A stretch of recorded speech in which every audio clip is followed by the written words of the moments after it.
Оразаны бұзбайтын жағдайлар. Ассаламағалейкум құрметті достар. Бұл ақпаратты білместен бұрын біздің видеоға лайк басып кетуді ұмытпаңыздар. Бұл видео сіздерге ұнайды деген үміттеміз. Бірінші, адам аңдаусызда ұмытып ішіп жеп қойса, оның оразасы бұзылмайды.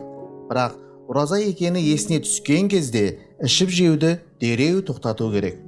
Бұл туралы пайғамбарымыз саллаллаху алейхи уассалам, аузы берік адам ұмытып ішіп жесе, оразасын бұзбай әрі қарай жалғастырсын.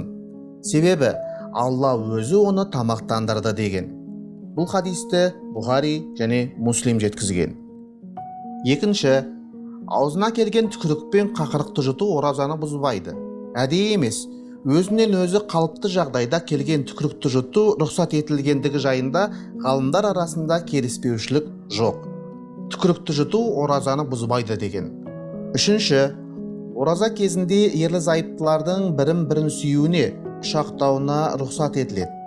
Айша ол кісіге Алла разы болсын былай дейтін: ораза кезінде пайғамбарымыз оған Алланың игілігі мен сәлемі болсын, өз әйелдерін құшақтап сүйген кездері сирек емес еді. Алайда ол сендердің кез келгендеріңнен өзін өзі мықты ұстай алатын деген. Бұл хадисті Бұхари жеткізген. Демек, аузы берік адам мұның соңы жыныстық қатынаспен аяқталады деп қорықпаса, өз әйелін құшақтап сүюіне рұқсат етіледі. Ал адам әлсіз болса, яғни өзін өзі ұстай алмай қалатынын білсе, онда ең дұрысы мұндайдан тыйылғаны жөн. Төртінші, бой дәреттің, яғни ғұсылдың жоқтығы оразаны бұзбайды.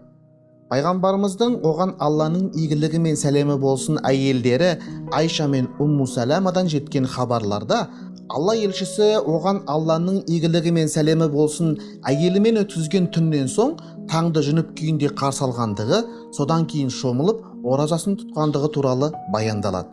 Бұл жайында Бұхари және Муслимде жеткен хадистерде баяндалған.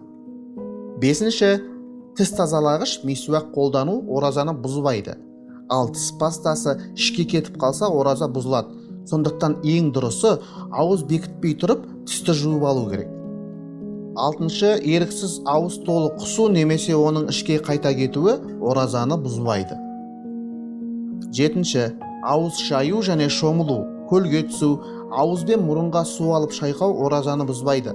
Алайда тамаққа кетіп қалмауын қадағалау қажет. Сегізінші, тіс жұлдыру, емдету оразаға кедергі жасамайды, бірақ ауыздағы қанды я дәріні жұтпау керек. Тоғызыншы, көзге, құлаққа дәрі тамызу оразаны бұзбайды. Ақпарат Қазақстан мұсылмандар діни басқармасының шариғат және пәтуа бөлімінің ұсынған пәтуаларының негізінде дайындалды. Құрметті достар, бүгінге осы.